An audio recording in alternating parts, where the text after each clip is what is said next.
იაპონია რომ სახასიათო ტრადიციებით საინტერესო კულტურითაა ცნობილი ხა ეს საყოველთაოდ აღიარებული ფაქტია თუმცა ეს ყველაფერი არა როგორც ირკვევა ამომავალი მზის ქვეყანა დანარჩენ მსოფლიოს არც საგზაო ნიშნების და სიგნალების საკითხში არ ჰგავს იცოდით რომ იაპონიაში შუქნიშანზე ხშირ შემთხვევაში მწვანეს ნაცვლად ლურჯი ფერი ირთება არა არც მე არ ვიცოდი ამ ყველაფერს კი ენობრივი თავისებურება განაპირობებს და რატო? საქმე ისაა, რომ კლასიკურ იაპონურ ენაში ლურჯის აღნიშნული სიტყვა ცისფერ და მწვანე ფერებსაც ესადაგება. სწორედ ამიტომ ქვეყნის მოსახლეობა ცისფერს, ლურჯსა და მწვანეს ერთი ფერის სხვადასხვა ვარიაციად მიიჩნევს.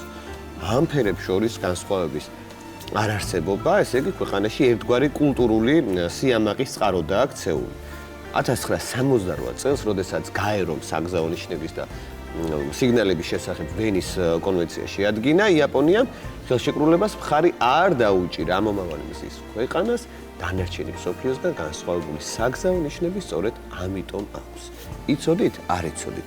არც მე არ ვიცოდი. გავიგე, გაგაგებინე. აქედან ხო არ მომდინარეობს ის აზრი, რომ ამბობენ, რომ ყველას არა თავისთავად, მაგრამ მამაკაცებს უჭირთ რაღაცა ლურჯის და მწვანის გარჩევა, ამბობენ.